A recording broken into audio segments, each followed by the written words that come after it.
Hello दोस्तों, आज मैं एक बहुत ही इंटरेस्टिंग मूवी को एक्सप्लेन करने वाला हूँ जिसका नाम है यू आर नॉट अलोन। ये कहानी है एक ऐसे लड़के की जो अपनी लाइफ में पूरी तरह अकेला होता है, लेकिन एक दिन उसे एक मैजिकल रिंग मिलती है जो किसी भी चीज को गर्लफ्रेंड में बदल देती है। अब आगे इस कहानी में और क्या क्या होता है ये जानने के लिए इस वीडियो को एंड तक जरूर देखना।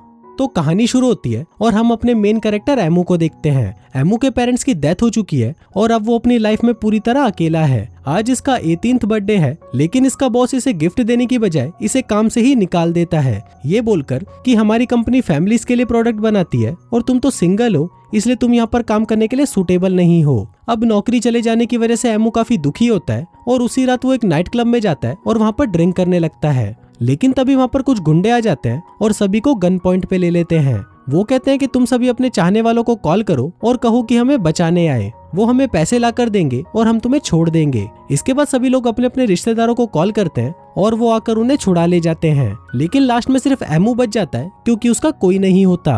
वो रोते हुए कहता है कि भाई मैं पूरी तरह सिंगल हूँ और मेरी लाइफ में फीमेल इंटरेक्शन तो इतना कम है कि मेरे घर में कंगी भी नहीं है, कंगा है। अब एमू की ये बातें सुनकर सारे गुंडे इमोशनल हो जाते हैं और कहते हैं कि बस कर पगले, अब रुलाएगा क्या, और वो उसे छोड़ देते हैं। फिर वहाँ से निकलकर एमू अपने घर आ जाता है। यहाँ पर वो अपना बर्थडे अकेले ही सेलिब्रेट कर रहा होता है कि तभी उसके घर पर एक लड़की एमी आती है जो कि एमू की इंश्योरेंस एजेंट थी।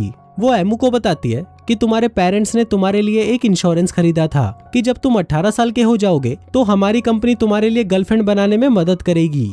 अब एमी की ये बातें एमू को समझ नहीं आती। तभी एमी उसे एक रिंग दिखाती है और कहती है कि ये एक मैजिकल रिंग है जिसको पहनकर अगर तुम किसी भी चीज को फेंकोगे तो वो चीज एक लड़की में बदल जाएगी।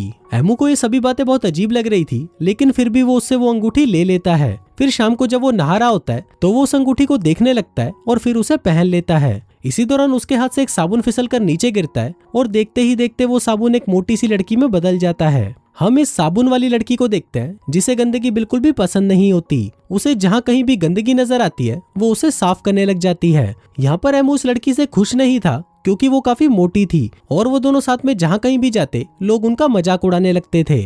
फिर एक दिन एमू एमी से मिलकर कहता है कि मुझे ये लड़की पसंद तो है लेकिन वो काफी मोटी है। इस पर एमी उसे कहती है कि डफर साबुन एक कंज्यूम होने वाला प्रोडक्ट है, उसे जितना ज्यादा इस्तेमाल करोगे उतनी ही जल्दी वो पतली होती जाएगी। एमी की ये बात सुनकर एमू बहुत खुश हो जाता है और फिर वो जानबूझकर गंदगी फैलाने लगता है। कई बार तो वो खुद के ऊपर ही खाना गिरा लेता है, जिसको देखकर वो साबुन वाली लड़की एमू को बार बार साफ करने लगती है और फिर देखते ही देखते वो काफी ज्यादा स्लिम और सुंदर हो जाती है। अब ये देखकर एमू बहुत खुश होता है और उस दिन के बाद से वो साबुन से नहाना ही बंद कर देता है ताकि ये लड़की और भी ज्यादा स्लिम ना हो जाए। फिर एक रात जब एमू अपने घर पर आता है तो उसके हाथ में शावर जेल होता है, जिसे देखकर साबुन वाली लड़की को लगने लगता है कि अब एमू उससे प्यार नहीं करता और वो रोते हुए घर से बाहर निकल जाती है। एमू भी उसके पीछे पीछे जाता है और उसे समझाने की कोशिश करता है, लेकिन तभी वहाँ पर बारिश होने लगती है और देखते ही देखते साबुन वाली लड़की गायब हो जाती है। अब एमू उस लड़की के जाने से बहुत दुखी था क्योंकि अब वो उसे प्यार करने लगा था और उसके जाने के बाद वो एक बार फिर से अकेला पड़ चुका था। फिर अगले दिन एमी उसे समझाती है कि जो कुछ भी हुआ तुम उसे भूल जाओ और आगे बढ़कर किसी और लड़की को अपनी गर्लफ्रेंड बना लो। इसके बाद एमू छत पर जाता है और वहाँ पर रखी गोल्ड फिश को निकालकर फेंक देता है और फिर देखते ही देखते वो गोल्ड फिश एक सुंदर सी जापानीज लड़की में बदल जाती है। ये मछली वाली लड़की है जिसे खाने का बहुत शौक है, लेकिन इसकी एक प्रॉब्लम है कि इसकी याददाश्त हर 7 सेकंड में वापस रीसेट हो जाती है। अब एमू को ये लड़की पसंद तो होती है, लेकिन इसके ज्यादा खाने की वजह से एमू परेशान हो जाता है।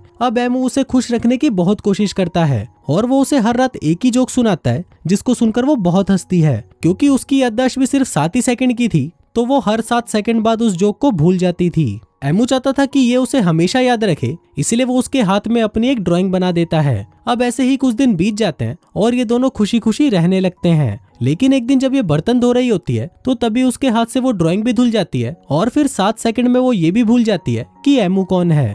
इसके बाद वो लड़की घर से बाहर निकल जाती है और एक दुकान पर जाकर खाने लगती है। फिर थोड़ी देर के अंदर उस दुकान में बहुत सारे लोगों की भीड़ लग जाती है क्योंकि वो लड़की लगातार सिर्फ खाते ही जा रही थी। लेकिन तभी वहाँ पर एमू उसे देख लेता है और उसे वापस अपने घर ले जाता है। इसके बाद वो दोनों वीडियोस बनाते हैं और उन वीडियोस को साथ में बैठकर देखते हैं। हम देखते हैं कि उस मछली वाली लड़की को याददाश्त की प्रॉब्लम थी, लेकिन फिर भी एमू उससे सच्चा वाला प्यार करता था। लेकिन उस दिन काफी देर तक सोचने के बाद एमू डिसाइड करता है कि वो उस लड़की को फिर से गोल्ड फिश बना देगा क्योंकि उसे डर था कि कहीं ज्यादा खाने की वजह से वो मर ना जाए। फिर अगले दिन एमी फिर से एमू के पास आती है और उसे कहती है कि तुमने 2 गर्लफ्रेंड्स तो गवा दी है, आखिर तुम्हें कैसी लड़की चाहिए।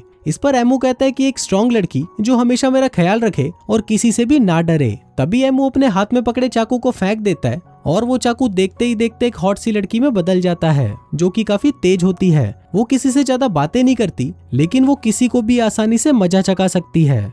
फिर एक दिन वो तीनों बाहर घूम रहे होते हैं, लेकिन तभी वहाँ पर कुछ गुंडे आकर चाकू वाली लड़की को छेड़ने लगते हैं। तभी एमू मर्द बनकर चाकू वाली लड़की को बचाने के लिए आगे आता है, लेकिन तभी वो लड़की एमू को पीछे करती है और खुद उन गुंडों से लड़ने लगती है। अब पल भर में ही वो उन गुंडों को धूल चटा देती है, जिससे डरकर वो वहाँ से भाग जाते हैं। अब इस चाकू वाली लड़की की बहादुरी देखकर एमू कहता है कि बस मुझे यही तो लड़की चाहिए थी। लेकिन हम देखते हैं कि वो चाकू वाली लड़की एमू से प्यार नहीं करती, क्योंकि जिस चाकू से वो लड़की बनी थी वो चाकू किसी और का था और वो लड़की भी सिर्फ उसे ही प्यार करती थी। फिर एक दिन वो चाकू वाली लड़की अपने मालिक को ढूंढते हुए उसके पास चली जाती है, लेकिन वहाँ पर अपने मालिक को दूसरे चाकू का इस्तेमाल करता हुआ देख उसे लगने लगता है कि शायद उसके मालिक ने उसे भुला दिया है। अब ये देखकर वो बहुत ज्यादा दुखी हो जाती है, लेकिन वो फिर भी एमू से कहती है कि मैं तुम्हारे साथ रहना चाहती हूँ। लेकिन एमू उसे फिर से चाकू बना देता है और उसे उसके पुराने मालिक के पास छोड़ देता है। अब इस लड़की के जाने के बाद एमू पूरी तरह टूट जाता है, क्योंकि उसे सच्चा प्यार नहीं मिल रहा था। वहीं एमी उसे समझाने की कोशिश करती है, लेकिन एमू उसे कोई जवाब नहीं देता और वहाँ से चला जाता है। फिर घर आकर वो बहुत से ऑब्जेक्ट्स को लड़कियों में चेंज करता है, लेकिन कोई भी लड़की उसे पसंद नहीं आती। फिर एक दिन ऐसे ही बैठे बैठे एमू के दिमाग में एक आइडिया आता है और वो अपने मोबाइल को फेंककर उसे एक लड़की में बदल देता है। अब ये थी मोबाइल वाली लड़की, जो कि बहुत ज्यादा स्मार्ट है। ये एमू के बारे में सब कुछ जानती है और उसका बहुत ख्याल रखती है। अब ये दोनों साथ में खुश रहने लगते हैं और एमू को भी अब लगने लगता है कि ये लड़की उसके लिए परफेक्ट है, इसीलिए वो अपनी मैजिकल रिंग निकालकर उसे दे देता है। लेकिन तभी हमें पता चलता है कि एमू ने उसे अपनी रिंग पहनाकर बहुत बड़ी गलती कर दी है, क्योंकि फोन गर्ल तो एमू से बहुत नफरत करती थी, क्योंकि एमू ने कभी भी अपने फोन के साथ अच्छा बिहेव नहीं किया और इसी बात का वो लड़की एमू से बदला लेना चाहती थी। दूसरी तरफ एमी भी बहुत दिनों से एमू से नहीं मिली थी, इसलिए उसे एमू की फिक्र होने लगती है और वो उसे मैसेज करती है। लेकिन फोन गर्ल एमी के मैसेज को पढ़ लेती है और उसे रिप्लाई में अपनी और एमू की एक फोटो भेज देती है। अब उस फोटो को देखकर एमी को शक होने लगता है, क्योंकि उसे भी पता था कि एमू को कुत्ते वाले फिल्टर्स पसंद नहीं है। फिर एक दिन फोन वाली लड़की एमू को एक गोडाउन में लेके जाती है, जहाँ पर एमी भी पहुंच जाती है। अब एमी को भी लगने लगा था कि वो एमू से प्यार करने लगी है। फिर जब वो ये बात एमू को बताने लगती है, तभी वहाँ पर फोन गर्ल आ जाती है। तभी हम देखते हैं कि एमी के पास भी एक मैजिकल रिंग है और वो अपनी रिंग से एमू की मदद करने की कोशिश करती है, ताकि वो उसे फोन गर्ल से बचा सके। लेकिन वो फोन गर्ल काफी स्मार्ट थी और उसे हरा पाना भी मुश्किल था। पर तभी हम देखते हैं कि फोन गर्ल की बैटरी कम हो रही थी और वो बेहोश होने लगती है। ये बात वहाँ पर एमू भी नोटिस कर लेता है और फिर जब फोन गर्ल अपने आप को चार्ज करने के लिए चार्जर की तरफ भागती है, तो एमू भागकर सॉकेट में से चार्जर को निकाल देता है, जिसकी वजह से बैटरी खत्म होते ही फोन गर्ल वापस फोन बन जाती है। फिर फिल्म के लास्ट सीन में हम देखते हैं कि अब एमू और एमी रिलेशनशिप में आ जाते हैं और अपनी बाकी की लाइफ दोनों खुशी खुशी साथ बिताते हैं। और इसी के साथ ही ये फिल्म यहीं खत्म हो जाती है। तो दोस्तों, आपको ये वीडियो कैसा लगा मुझे नीचे कमेंट करके जरूर बताना। बाकी अगर आप ऐसे और भी वीडियोस देखना चाहते हो तो प्लीज इस वीडियो को लाइक करके मेरे चैनल को सब्सक्राइब जरूर करना। मैं मिलता हूँ आपसे अगले वीडियो में, तब तक के लिए बाय।